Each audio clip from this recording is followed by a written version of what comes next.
오늘의 10분 말씀. 야고보서 3장 1절부터 12절입니다. 10절 한 절 읽도록 하겠습니다. 한 입에서 찬송과 저주가 나오는도다. 내 형제들아, 이것이 마땅하지 아니하니라. 야고보서 전장 2장에서는 부자와 가난한 자의 주제로 행동이 없는 믿음은 죽은 믿음이라는 것을 선포했습니다. 그래서 우리 모두는 소외된 사람들의 필요를 위해 기도만 하는 자들이 아니라 실질적으로 그들의 필요를 채우는데 그 과정에 쓰임받는 사람이 되어야 한다 말씀드렸습니다. 우리의 믿음의 분량대로 말씀에 순종함으로 그들을 돕는 행동이 있어야 함을 강조했습니다. 오늘 야고보서 3장서부터 4장 12절까지는 말의 지혜라는 주제로 다루게 됩니다. 온전한 믿음은 행동이 있어야 함을 2장에서 다루었습니다. 그래서 3장에서는 한 가지 중요한 예로 우리 말을 통제할 수 있는 행동이 있어야 함을 연결해서 다루고 있습니다. 우리 모두는 올해 안에 최소 한두 번 정도는 나의 말 실수 때문에 어려움을 경험한 분들이 많으실 것입니다. 오늘 본문을 통해 통제하기 어려운 나의 말을 어떻게 하면 통제할 수 있는지를 찾아보는 시간 되시길 바랍니다. 오늘 본문의 주제는 말의 지혜입니다. 그리고 제목을 붙이자면 작은 혀의 엄청난 영향력입니다. 우리의 혀는 선한 영향력을 끼치기도 하지만 악한 영향력도 끼칩니다. 우선 1절과 2절은 야고보서 전체의 상황을 배경으로 주고 있습니다. 1절의 시작이 내 형제들아 라고 시작을 하며 선생이 많이 되지 말 것을 조언합니다. 왜냐하면 그들에게는 더 큰 심판이 있을 것이기 때문이다 말을 합니다. 야고보 시대 유대 그리스도인의 교회 배경은 금요일 저녁 안식일의 시작 날에도 모이고 일요일 즉 예수님의 부활날에도 모여 공동체 생활을 시작했습니다. 그들이 모였을 때는 지금 현대교회처럼 동일하게 어느 정도 모임의 순서를 가지고 구조를 가지고 모였습니다. 하지만 그 내용은 동일한 내용은 아닙니다. 그 당시는 지금처럼 목사, 전도사, 리더, 어떠한 여러가지 세부적인 구조가 없었던 시대였습니다. 그리고 지금 시대처럼 검증된 신학기관이 있었던 시대도 아니었습니다. 그러다 보니 회당 또는 가정에서 모일 때 돌아가면서 본인들이 읽은 또는 들었던 예수님의 가르침을 가지고 서로 자유롭게 나누던 시대였습니다. 그리고 그들에게 신약의 서신서가 있었더라면 바울 서신서 정도가 있었을 것입니다. 그리고 그 당시는 지금 우리가 가지고 있는 성경, 즉 정경화 작업이 이루어지지 않았던 시대이다 보니 서로들의 가르침, 서로들의 나눔 중에서는 의도치 않은 잘못된 나눔, 가르침도 있었고 또한 본인의 이득을 위해 의도적으로 잘못된 거짓 가르침도 전파하던 시대였습니다. 그리고 그 당시 초대교회 공동체는 엄청난 속도로 퍼져나가던 시대였습니다. 그러다 보니 너도 나도 말씀을 나누고 가르치고 싶고 교사가 되고 싶은 배경을 가진 시대였습니다. 그래서 전장인 야고보서 2장에서 강조했듯이 교사가 가르치기만 하고 행동이 없는 교사, 즉 말씀은 잘 가르치는데 성품에 문제 있는 교사들이 점점 많아짐으로 인해 교회 안에 어려움이 있었던 시절이었습니다. 그래서 오늘 본문 1절에 교사가 많이 되지 말라고 권고하고 있는 것입니다. 그리고 2절은 교사들도 다른 사람들처럼 실수를 많이 하기 때문에 죄를 더 많이 지을 수 있다라고 경고하는 것입니다. 리더를 세우는 것은 상황에 따라 세워서는 안 됨을 강하게 경고하고 있습니다. 누군가가 때를 쓴다고 해서 목사를 세우고 스몰그룹 리더를 세워서는 안 된다라는 것입니다. 왜냐하면 잘못된 리더를 세우면 안 세우는 것보다 더 큰 재앙을 초래할 수 있기 때문입니다. 그래서 1절과 2절에서는 그 당시 야고보 교회 시대의 상황을 말해주고 있는 것입니다. 그리고 3절서부터 8절은 말의 영향력을 작은 입과 혀로 강조함과 동시에 세 가지 예를 들며 말의 엄청난 영향력과 통제하기 어려움을 강조합니다. 첫 번째 예는 3절에 동물, 말을 들고 있습니다. 말 입에 재갈을 물리는 것은 사람이 그 큰 말을 타고 통제하기 위함이다 라고 강조하는 것입니다. 말은 얼굴 방향이 가는 쪽으로 달리는 습성이 있습니다. 그래서 말 입 안쪽에 재갈을 물려 사람이 오른쪽으로 당기면 말이 오른쪽으로 달리고 왼쪽으로 당기면 왼쪽으로 달리게 하므로 말에 달리는 방향을 통제합니다. 그리고 두 번째 예는 4절에 커다란 배도 작은 나무 막대기, 즉 키로 방향을 조절한다라고 말을 합니다.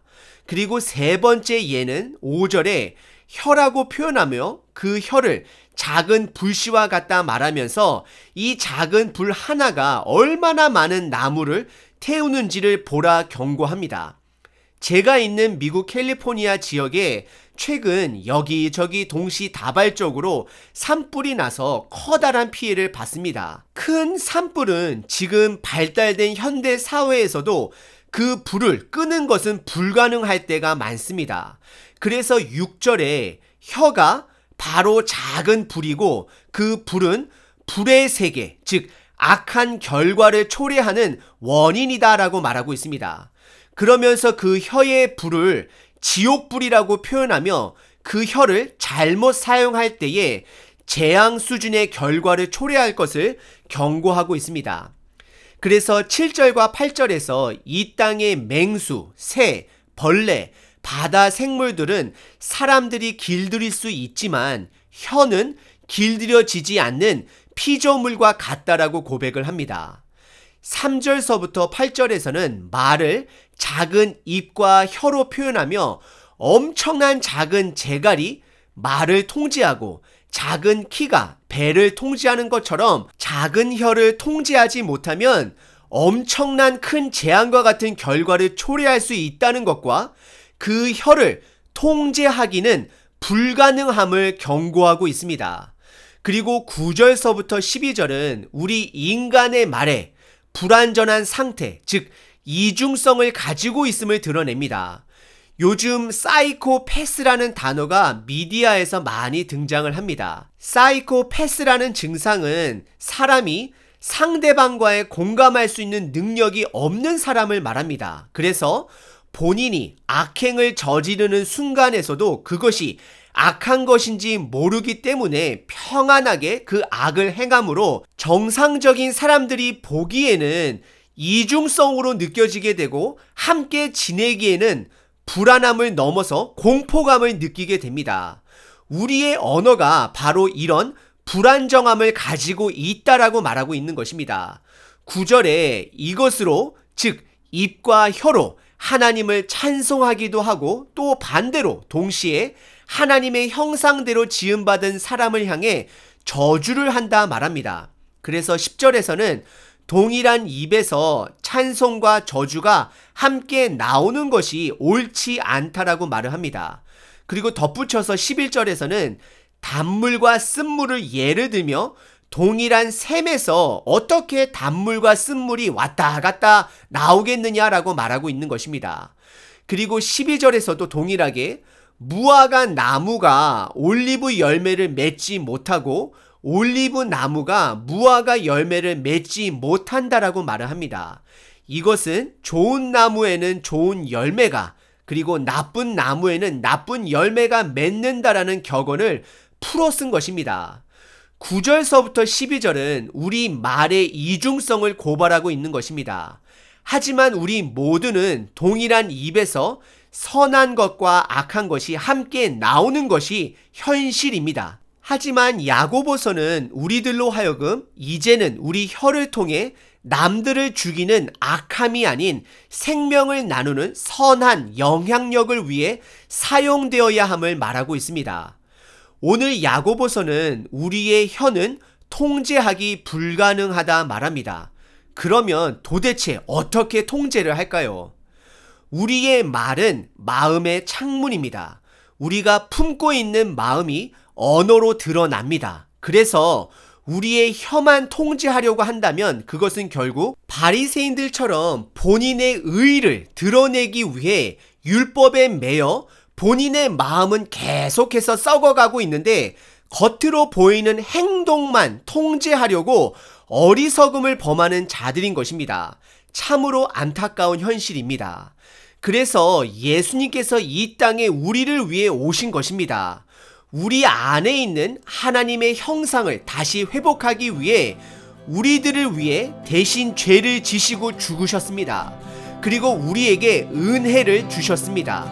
우리는 이 은혜를 선한 영향력을 위해 매일매일 사용해야 합니다. 은혜의 목적은 성장하기 위함입니다. 어린아이가 처음 자전거를 배울 때 헬멧과 무릎 보호대 등을 착용합니다. 왜냐하면 넘어질 때 안 다치기 위해서입니다. 그래서 그 아이는 넘어지지 않고 자전거를 잘 통제하기 위해 보호대를 사용하는 것입니다. 은혜가 바로 우리의 이런 목적인 것입니다. 은혜를 사용하라는 것은 하나님의 뜻대로 우리의 말을 사용하기 위함입니다. 그럼 다시 통제가 불가능한 우리의 혀를 어떻게 통제할 수 있는지를 다루겠습니다. 그것은 우리의 죄악된 마음을 하나님의 선한 마음으로 바꾸는 작업이 필요하고 노력과 행동이 필요한 것입니다. 그래서 우리는 성경 말씀을 묵상하는 것이고 그 말씀을 삶 속에서 실천하는 것입니다. 그리고 그렇게 말씀을 삶 속에서 연습하다 보면 넘어질 때가 있습니다. 그럴지라도 우리의 목적은 말씀을 내 삶에 품고 그 말씀의 열매가 내 삶 속에서 드러나도록 노력해야 하는 것입니다. 넘어질 수 있습니다.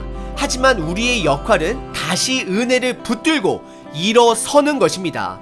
그 일어서는 행동이 바로 하나님의 마음을 품을 수 있도록 할 것입니다.